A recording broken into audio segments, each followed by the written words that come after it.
जोहार। मैं आनंद कुमार और आप देख रहे हैं जनमन की बात। दोस्तों, जमशेदपुर लोकसभा सीट को लेकर सबसे ज़्यादा अंदर खाने सुगबुगाहट है जब से भारतीय जनता पार्टी ने झारखंड की 11 लोकसभा सीटों पर अपने उम्मीदवारों के नाम की घोषणा की है।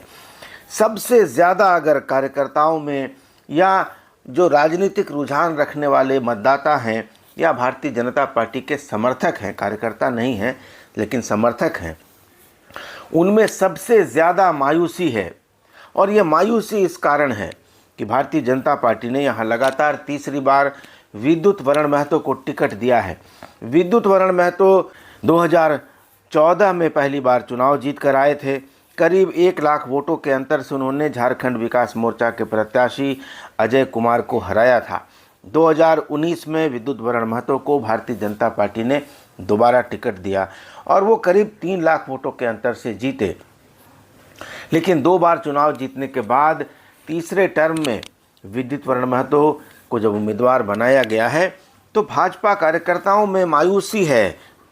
और ये इसलिए है क्योंकि विद्युत वरण महतो अब न तो भाजपा के संगठन से उतने अटैच्ड रहते हैं, न क्षेत्र में उनकी गतिविधियां उस तरह की दिखाई देती हैं।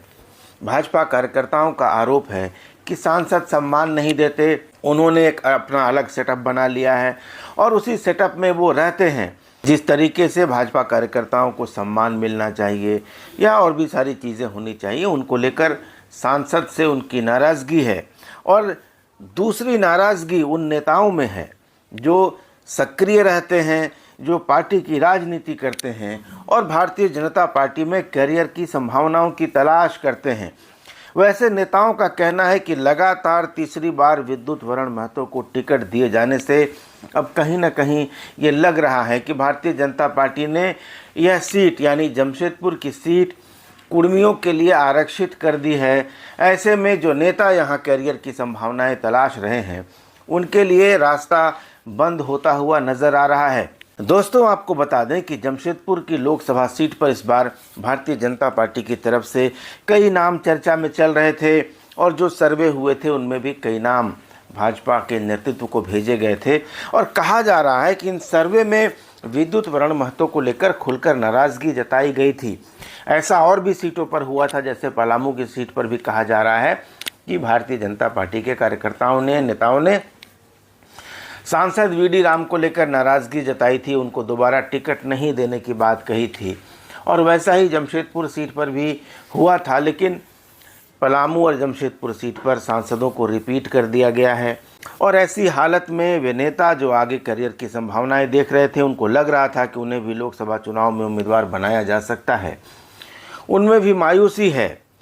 एक नेता से मेरी बात हो रही थी, उनका कहना था कि भारतीय जनता पार्टी को भी यह घोषित कर देना चाहिए कि जमशेदपुर सीट पर वह सिर्फ कुर्मी उम्मीदवार उतारेगी ताकि हम अपना रास्ता देख लें। हमें भी तो कम से कम ये उम्मीद नहीं रहेगी कि आगे मेहनत करेंगे तो टिकट मिल जाएगा। और उनका ये भी कहना था कि अगर भारतीय जनता पार्टी कुर्मी उम्मीदवार देना चाहती है तो वो रोटेशन के आधार पर दे।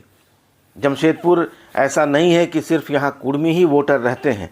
जमशेदपुर से ज़्यादा कुर्मी वोटरों की संख्या गिरिडीह में है, हज़ारीबाग में है, धनबाद में है, रांची में है। रांची में तो 4 विधानसभा क्षेत्रों में अच्छी खासी संख्या में कुर्मी रहते हैं। 4 लाख से ज़्यादा कुर्मी वोटर अकेले रांची संसदीय सीट पर हैं। सिल्ली, ईचागढ़, खिजरी और कांके की विधानसभा सीटों में कुर्मी मतदाता बहुलता में हैं। और एक तरह से कहें तो कुर्मी वहाँ निर्णय करते हैं कि कौन उम्मीदवार जीतेगा और हारेगा। लेकिन रांची की सीट पर कुर्मी नहीं दिया जाता है, धनबाद की सीट पर कुर्मी नहीं उतारा जाता है, हज़ारीबाग सीट जहाँ बहुत अच्छी खासी संख्या में कुर्मी हैं वहाँ वैश्य को टिकट दिया जाता है। लेकिन जमशेदपुर सीट जहाँ करीब 8% कुर्मी वोटर हैं, करीब 1.5-2 लाख उनकी संख्या है, इसके बावजूद जमशेदपुर की सीट को कुर्मियों के लिए आरक्षित कर दिया गया है। तो ऐसे में जो गैर कुर्मी नेता हैं उनको ये डर सता रहा है कि आखिरकार राजनीति करके उनको क्या लाभ होगा, उनका भविष्य क्या होगा। और जमशेदपुर लोकसभा सीट पर कुर्मी प्रतिनिधित्व की बात करते हैं तो 1989 यानी 1989 में शैलेंद्र महतो ने झारखंड मुक्ति मोर्चा के उम्मीदवार के तौर पर यह सीट जीती थी। और वे पहले कुर्मी उम्मीदवार थे जिन्होंने जमशेदपुर लोकसभा सीट पर जीत हासिल की थी। जमशेदपुर लोकसभा सीट पर 1957 से चुनाव हो रहा है। पहला चुनाव 1957 का लोकसभा चुनाव मोहिंद्र कुमार घोष ने जीता था, जो इंडियन नेशनल कांग्रेस के उम्मीदवार थे। 1962 में उदयकर मिश्र ने चुनाव जीता, जो कम्युनिस्ट पार्टी सीपीआई के थे। 1967 में एससी प्रसाद चुनाव जीते। उसके बाद उपचुनाव हुआ तो सरदार स्वर्ण सिंह सोखी जीते, और एससी प्रसाद और सरदार स्वर्ण सिंह सोखी दोनों भारतीय राष्ट्रीय कांग्रेस के उम्मीदवार थे। 1977 और 1980 में रुद्र प्रताप सारंगी यहाँ से चुनाव जीते, जो थे तो जनसंघी लेकिन जनता पार्टी के टिकट पर चुनाव लड़ रहे थे। और 84 में इंदिरा गांधी की हत्या के बाद जो चुनाव हुआ उसमें कांग्रेस के गोपेश्वर, जो बहुत बड़े मजदूर नेता थे, उन्होंने चुनाव जीता। यानी 1989 में शैलेंद्र महतो, जो झारखंड मुक्ति मोर्चा के टिकट पर जीते, उससे पहले 6 लोग जमशेदपुर लोकसभा सीट का प्रतिनिधित्व कर चुके थे और इसमें कोई भी कुर्मी नहीं था। तो शैलेंद्र महतो ऐसे पहले कुर्मी उम्मीदवार थे जो जेएमएम के टिकट पर लोकसभा पहुंचे थे। और 89 के बाद फिर 1991 में चुनाव हुआ तो शैलेंद्र महतो दोबारा इस सीट से चुनाव जीते। 1996 में बी.आर. चोपड़ा के टीवी सीरियल, जो लोकप्रिय टीवी सीरियल था महाभारत, उसमें श्री कृष्ण की भूमिका निभाने वाले नीतीश भारद्वाज को भारतीय जनता पार्टी ने टिकट दिया और पहली बार 1996 में बीजेपी का खाता इस सीट पर खुला। 1996 के बाद 1998 का चुनाव आया, जिसमें भारतीय जनता पार्टी ने पूर्व सांसद शैलेंद्र महतो की पत्नी आभा महतो को टिकट दिया। आभा महतो चुनाव जीतकर संसद पहुंच गई। फिर 1999 के लोकसभा चुनाव में आभा महतो को भारतीय जनता पार्टी ने दोबारा टिकट दिया और आभा महतो फिर से चुनाव जीत गई। 2004 में झारखंड मुक्ति मोर्चा ने सुनील महतो को टिकट दिया। सुनील महतो बेहद लोकप्रिय नेता थे और जननेता के तौर पर लोकप्रिय थे। 2004 में सुनील महतो जेएमएम के टिकट पर जीतकर लोकसभा पहुंचे, लेकिन 2007 में नक्सलियों ने उनकी हत्या कर दी और उस साल यानी 2007 में हुए उपचुनाव में सुमन महतो, जो सुनील महतो की पत्नी हैं, वो जीतकर झारखंड मुक्ति मोर्चा के टिकट पर लोकसभा पहुंची। लेकिन 2009 के लोकसभा चुनाव में भारतीय जनता पार्टी के अर्जुन मुंडा, जो पूर्व मुख्यमंत्री हैं, उन्होंने सुमन महतो को हरा दिया और लोकसभा के लिए चुने गए। लेकिन अर्जुन मुंडा को 2010 में तीसरी बार झारखंड का मुख्यमंत्री बनाया गया, जब बीजेपी ने शिबू सोरेन की सरकार से समर्थन वापस ले लिया। उसके बाद कुछ दिनों तक राष्ट्रपति शासन लगा रहा, फिर भाजपा और झामुमो की सरकार बनी। अर्जुन मुंडा तीसरी बार मुख्यमंत्री बने। उसके बाद उन्होंने लोकसभा की सदस्यता छोड़ दी। 2011 में जमशेदपुर सीट पर उपचुनाव हुआ और अजय कुमार झारखंड विकास मोर्चा के प्रत्याशी के तौर पर चुनाव जीतकर लोकसभा पहुंचे। लेकिन 2014 के चुनाव में विद्युत वरण महतो ने उन्हें हरा दिया और 2014 और 2019 का लोकसभा चुनाव विद्युत वरण महतो ने भारतीय जनता पार्टी के उम्मीदवार के तौर पर जीता। विद्युत वरण महतो झारखंड मुक्ति मोर्चा में थे। उन्होंने बहरागोड़ा सीट से चुनाव जीता था 2009 में, लेकिन 2014 के लोकसभा चुनाव के पहले वे भारतीय जनता पार्टी में शामिल हो गए और कहा जाता है कि अर्जुन मुंडा ने ही विद्युत वरण महतो को भारतीय जनता पार्टी में शामिल कराया था। तो जेएमएम से आए हुए विद्युत वरण महतो जमशेदपुर सीट से भाजपा के प्रत्याशी बनाए गए और वे लगातार 2 बार से सांसद हैं और तीसरी बार फिर एक बार उम्मीदवार बने हैं। लेकिन दोस्तों, जमशेदपुर सीट पर कोई भी उम्मीदवार 3 बार सांसद लगातार नहीं बन पाया है। सबसे पहली बार रुद्र प्रताप सारंगी यहाँ से लगातार 2 बार सांसद रहे, लेकिन तीसरी बार नहीं जीत पाए। उसके बाद शैलेंद्र महतो लगातार 2 बार सांसद चुने गए, 1989 और 1991 में। उसके बाद उनकी ही पत्नी आभा महतो 1998 और 1999 में भारतीय जनता पार्टी के टिकट पर लगातार 2 बार चुनी गई। तो क्या विद्युत वरण महतो लगातार तीसरी बार निर्वाचित होकर जमशेदपुर सीट पर एक नया इतिहास लिखेंगे? यह तो समय बताएगा, लेकिन यह तय करता है कि उनके सामने विरोधी उम्मीदवार कौन होगा। पहले तो यही तय नहीं हो पाया है कि फिलहाल यहाँ कांग्रेस का प्रत्याशी चुनाव लड़ेगा या झारखंड मुक्ति मोर्चा का, क्योंकि गीता कोड़ा के भाजपा में चले जाने के बाद यह चर्चा जोर पकड़ रही है कि चाईबासा यानी सिंहभूम की लोकसभा सीट पर झारखंड मुक्ति मोर्चा जो दावा कर रहा है कि वहां पर 5 विधानसभा सीटें उसके पास हैं, इसलिए सिंहभूम सीट पर उसको प्रत्याशी उतारने की अनुमति दी जाए, तालमेल में यह सीट जेएमएम के खाते में दी जाए। तो ये एक संभावना बन रही है कि अगर झारखंड मुक्ति मोर्चा सिंहभूम सीट पर लड़ेगा तो कांग्रेस को जमशेदपुर की सीट मिल जाए, लेकिन फिलहाल यह तय नहीं हुआ है। और झारखंड मुक्ति मोर्चा की बात करें तो सुनील महतो के बाद झारखंड मुक्ति मोर्चा ने कोई दमदार उम्मीदवार उतारा भी नहीं है जमशेदपुर लोकसभा सीट से। 2009 के आम चुनाव से झारखंड मुक्ति मोर्चा की स्थिति यहां लगातार कमज़ोर होती चली गई है। 2009 में भारतीय जनता पार्टी के उम्मीदवार पूर्व मुख्यमंत्री अर्जुन मुंडा करीब 1,19,663 वोटों से चुनाव जीते थे। उन्होंने झारखंड मुक्ति मोर्चा की सुमन महतो को हराया था, जो पूर्व सांसद सुनील महतो की पत्नी थी और वर्तमान सांसद भी थी। वो सांसद रहते 2009 का चुनाव 1,19,000 से अधिक वोटों से हार गई थी। उसके बाद अर्जुन मुंडा ने जब मुख्यमंत्री बनने के बाद जमशेदपुर संसदीय सीट छोड़ी तो 2011 में उपचुनाव हुआ और झारखंड विकास मोर्चा प्रजातांत्रिक के डॉक्टर अजय कुमार, जो जमशेदपुर के पूर्व एसपी रहे थे, उन्होंने करीब 1,55,726 वोटों से चुनाव जीता और भारतीय जनता पार्टी के दिनेशानंद गोस्वामी को उन्होंने हराया, जिनको मात्र 1,20,000 वोट मिले। तो भारतीय जनता पार्टी की ये बड़ी हार थी हाल के कुछ समय में, क्योंकि डॉक्टर अजय कुमार को 2,76,582 वोट आए थे और यह कुल वोटों का 37.38% था, जबकि भारतीय जनता पार्टी के डॉक्टर दिनेशानंद गोस्वामी को सिर्फ 1,20,856 मत मिले थे, जो कुल वोटों का 16.33% था। झारखंड मुक्ति मोर्चा की तरफ से सुधीर महतो ने चुनाव लड़ा था, जो पूर्व विधायक थे, झारखंड के पूर्व डिप्टी सीएम रह चुके थे और उनको 1,15,799 वोट आए थे, जो बीजेपी के दिनेशानंद गोस्वामी को मिले वोटों से करीब 5,000 वोट ही कम थे। लेकिन मज़े की बात यह थी कि आजसू ने भी उम्मीदवार उतारा था और आजसू की तरफ से आस्तिक महतो उम्मीदवार थे और उनको 99,000 वोट आए थे और कांग्रेस की तरफ से बन्ना गुप्ता उम्मीदवार थे, जिनको 49,000 वोट आए थे। तो कुल 7,40,000 वोट ही पड़े थे 2011 के उपचुनाव में और डॉक्टर अजय कुमार जीते थे। और झारखंड मुक्ति मोर्चा की बात करें तो उन्होंने सुधीर महतो को वहां से चुनाव लड़ाया था, लेकिन 2014 के आम चुनाव में विद्युत वरण महतो को भारतीय जनता पार्टी ने टिकट दिया और वे करीब 99,876 वोटों से जीते। उन्होंने सिटिंग एमपी जेवीएमपी के डॉक्टर अजय कुमार को हराया।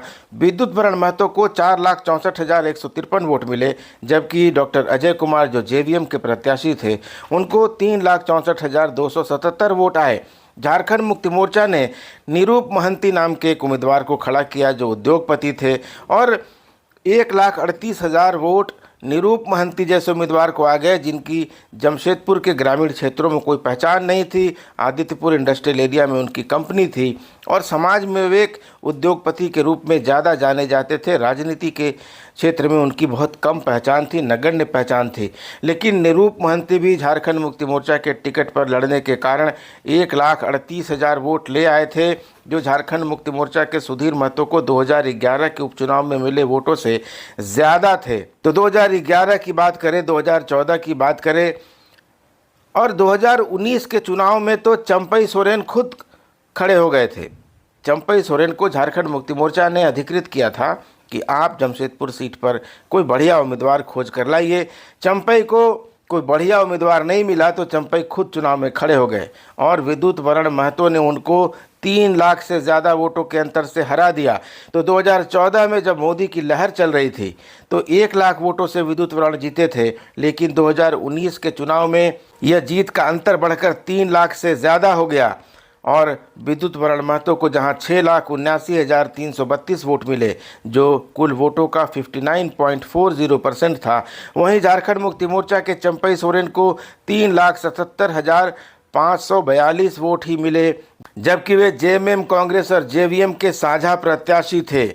तो पिछले कुछ चुनावों में झारखंड मुक्ति मोर्चा का प्रदर्शन जमशेदपुर सीट पर देखें तो इस बात की उम्मीद बेहद कम लगती है कि जेएमएम इस सीट पर कोई करिश्मा दिखा पाएगा अगर कल्पना सोरेन खुद इस सीट पर खड़ी हो जाती हैं या किसी ऐसे दमदार उम्मीदवार को उतारा जाता है जो झारखंडी वोटों के साथ साथ जमशेदपुर में रहने वाले बाहरी मूल के लोगों का वोट भी अच्छी खासी संख्या में ले सके।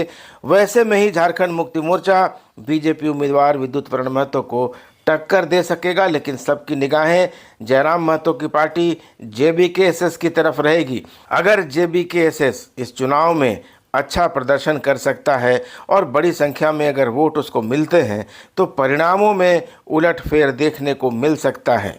दोस्तों, जमशेदपुर सीट की बात करें तो इसके अंतर्गत 6 विधानसभा सीटें आती हैं। बहरागोड़ा, घाटशिला, पोटका, जुगसलाई, जमशेदपुर पूर्वी और जमशेदपुर पश्चिम।